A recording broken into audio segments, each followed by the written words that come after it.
इथं बाहीची उंची टाकून घेतलेली आहे 5.25 इंच. त्यानंतर दंडगीर टाकून घेतलेला आहे, मोंड्याच्या खालच्या साईडचा भाग टाकून घेतला आहे. आणि इथं बघा मी आता 3 इंच साईडला फिटिंगच्या सोडणार आहे आणि 3 इंच प्लेन सोडले. तिथून पुढं आपल्याला जेवढा आपला कपडा अवेलेबल आहे त्याच्या छोट्या छोट्या अशा चुन्या टाकून घेणार आहे.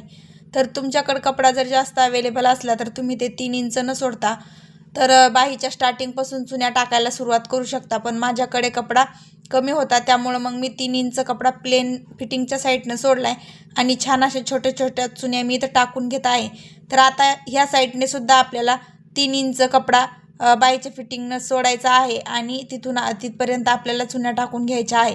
तर खूप सोपी पद्धत आहे मैत्रिणींनो ही गोपी बाही तयार करण्याची. अगदी नवीन मैत्रिणी जरी शिकत असल्या तरी त्यांनी ही बाही ट्राय करून नक्कीच बघा आणि कशी झाली मला ते नक्कीच कमेंटमध्ये सांगा. तर बघा ह्या पद्धतीने 3 इंच प्लेन कपडा ह्या साईडने सुद्धा मी सोडलेला आहे. जशा आता खालच्या साईडनं आपण चुन्या सोडल्यात त्याच पद्धतीने वरच्या साईडने आपल्याला त्या चुन्याचा आकार देऊन ह्या पद्धतीने वरच्या साईडने सुद्धा चुन्यावरती शिलाई टाकून घ्यायची आहे. जसं की व्हिडिओमध्ये दाखवल्या जाते त्याचप्रमाणे तुम्ही सुद्धा करायचं आहे. तर खूप सुंदर असं लुक आपल्या या गोपी बाहीला येणार आहे. तर खूप वेगवेगळ्या पद्धतीच्या गोपी बाह्या तयार केल्या जातात. तर ही मला तर सगळ्यात सोपी वाटते. तर तुम्हाला कशी वाटते नक्कीच सांगा. तर पूर्ण चुन्या मी इथं टाकून घेतलेल्या आहे. साईडचा जो एक्स्ट्रा कपडा राहिलेला आहे तो कट करून घ्यायचा आहे. हा शिल्लक कपडा आपल्याला नेहमीच ठेवायचा आहे कारण की सिल्क कपडा असला तर हे बघा खालच्या साईडने सुद्धा आपण जो एक्स्ट्रा कपडा आहे तो सुद्धा कट करून घेतो. तर जास्त चोपडा कपडा असल्यामुळं सटकतो. तर बघा इथं 2 इंचाची रुंदीला मी पट्टी कट करून घेतलेली आहे अस्तरची. ती आता आपण खालच्या साईडने याला पलटी मारून पट्टी घेणार आहे. यावरती छान अशी डायमंडची लेस आलेली आहे. ती लेससुद्धा आपण यावरती लावून घेणार आहे.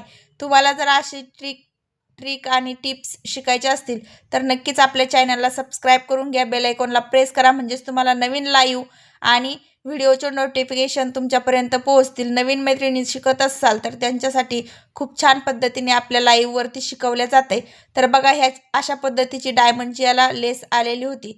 तर याला मी छान असं दोरी फोल्ड करून घेतले. जिथपर्यंत आपला दंडगेर आहे तिथपर्यंत आपल्याला मार्किंग करून घ्यायची आणि ही लेस लावून घ्यायची. म्हणजे लेस काही जास्त नव्हती, कमी होती. त्यामुळं मग दंडावरती जेवढी येईल तेवढी मी या पद्धतीने लावून घेतलेली आहे.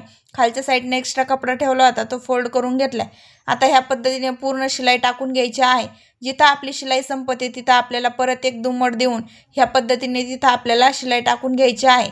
आता परत वरच्या साईडने सुद्धा आपल्याला याला शिलाई टाकून घ्यायची आहे. तर नक्कीच कशी झाली बाई नक्कीच सांगा मैत्रिणींनो. आणि व्हिडिओ आवडला तर व्हिडिओला लाईक करायला विसरू नका. चला मग बाय. श्री स्वामी समर्थ.